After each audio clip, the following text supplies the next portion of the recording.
جب قبولیت کے تمام راستے بند ہو جاتے ہیں نا، تب بھی ایک راہ ہوتی ہے تہجد، جہاں قبولیت لازم ہو جاتی ہے۔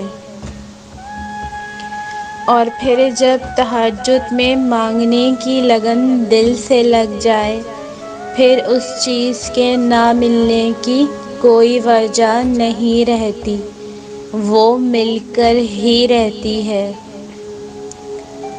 ضروری نہیں کہ ہماری ذات ہر کسی کو پسند آئے۔ ہر انسان میں کچھ خامیاں تو کچھ خوبیاں ہوتی ہیں۔ بس کوشش یہ کریں کہ اپنی زندگی ایسے جئیں کہ آپ اپنے رب کو پسند آ جائیں۔ دعاؤں کا مسلسل تمہارے لبوں کی تسبیح بن جانا اللہ کی طرف سے تمہارے لیے قبولیت کا ایک اشارہ ہے۔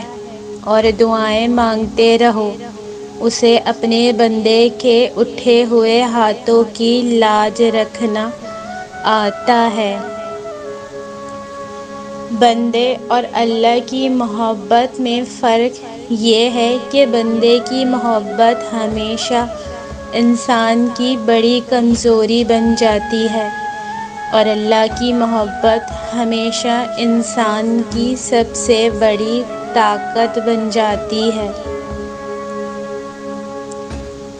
جب ہم ٹوٹ کر بکھر جاتے ہیں تو پھر ایک وقت ایسا آتا ہے، ہمیں اپنے ٹوٹنے پر افسوس نہیں بلکہ خوشی ہوتی ہے۔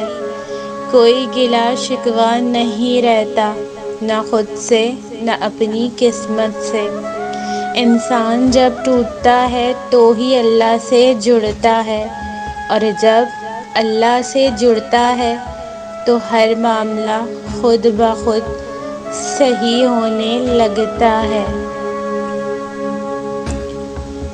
اللہ کی عطاؤں پر الحمدللہ اور اپنی خطاؤں پر استغفر اللہ کہنا اللہ کو بہت پسند ہے۔ سب سے خوبصورت احساس یہ ہے کہ وہ دعا حقیقت بن جائے جو آپ اور اللہ کے درمیان راز تھی۔ وہ زمین و آسمان کا مالک، معبود برحق، تمہارے حال کو بخوبی جانتا ہے۔ وہ بھلا تم سے کیسے غافل ہو سکتا ہے، جو پتھر میں موجود کیڑے کو بھی رزق پہنچاتا ہے۔ اللہ کو بہت پسند ہے جب تم اس پر توکل کر کے تمام پریشانیاں بھول جاتے ہو، صبر کرتے ہو۔ یقین کرو وہ پھر نوازنے میں دیر نہیں کرتا۔ رات کو بغیر دوائیوں کے سوتے ہی صبح بغیر تکلیف کے اٹھتے ہو، تو کہو دل سے ایک بار الحمدللہ۔ کوئی غلطی کرے تو اسے معاف کر دیں، کیونکہ آپ اپنے رب سے بھی یہی امید رکھتے ہیں۔ جب وہ تمہاری دعاؤں کو قبولیت کے لیے چن لیتا ہے، تب وہ تمہارے دل میں دعا کا خیال خود ہی ڈال دیتا ہے۔ مزید اچھی ویڈیوز کے لیے چینل کو سبسکرائب کریں اور ویڈیو کو لائک، شیئر اور کمنٹ ضرور کریں۔